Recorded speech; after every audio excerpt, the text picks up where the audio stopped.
warahmatullahi wabarakatuh. Perkenalkan, kami dari kelas 12 MIPA 6 kelompok 2 yang terdiri dari saya sendiri, Iis Istiana sebagai narator.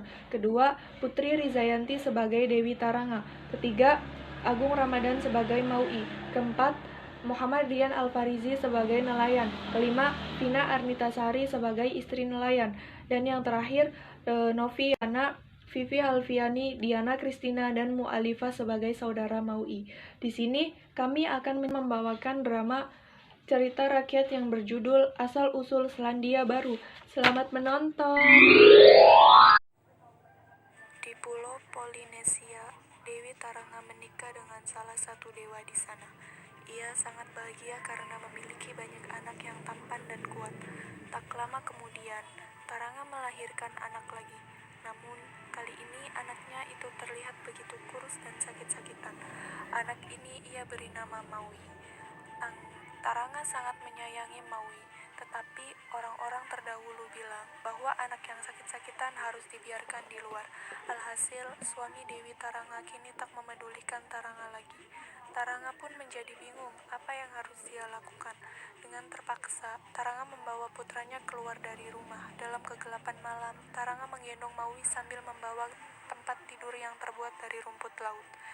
Tibalah Taranga di tepi laut. Ia kemudian menemukan sepotong tulang. Diguratkan nama Maui di tulang tersebut. Setelah itu, Taranga mengalungkan kalung tulang itu ke leher Maui. Maafkan ibu saya. Semoga dewa-dewa menjaga.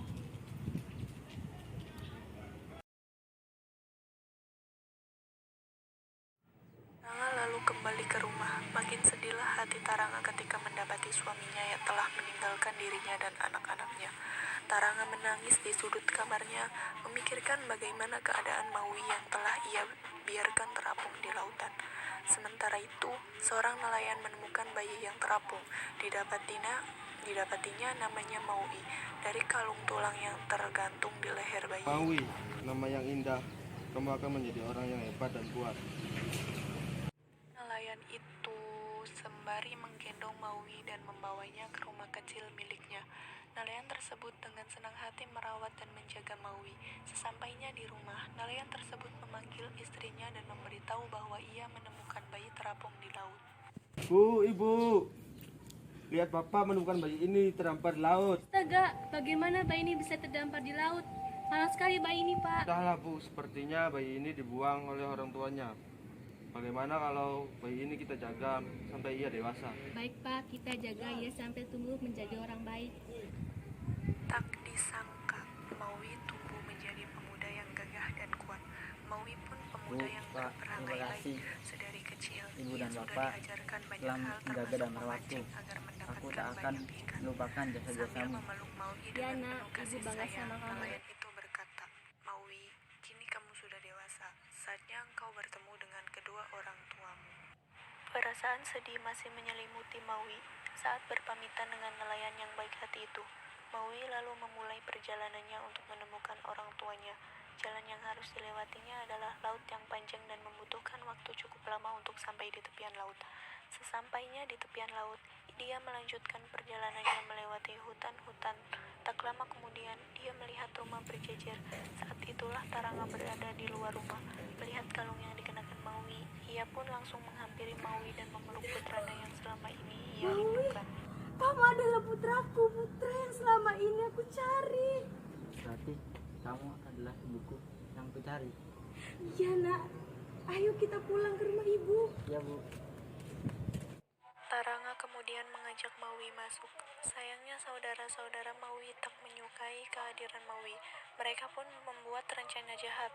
Mereka akan memancing saat pagi-pagi sekali ketika Maui masih terlelap. Dengan begitu, ibu mereka akan mengetahui kemalasan Maui. Kita harus membuat rencana. Bagaimana caranya agar Maui kelihatan malas di mata ibu? Ide yang bagus. Biar dia tahu rasa. Boleh juga. Bagaimana kalau kita memancing saat pagi hari ketika Maui tidur terlelap? Dengan begitu, Maui kelihatan malas di hadapan ibu. Ide yang bagus kita lakukan. Namun, ternyata Maui tahu apa yang direncanakan saudara-saudaranya itu. Keesokan paginya, Maui bangun sebelum matahari muncul. Dia pergi menuju tepi lautan, kemudian bersembunyi dan menutupi tubuhnya di perahu yang akan ditunggangi kakaknya untuk memancing. Dan saat itu pula kakaknya sampai di tepi laut. Kemudian Maui menyapa kakaknya. Hai, aku ada di sini. Maui dan saudara-saudaranya mulai berlayar hingga ke tengah lautan.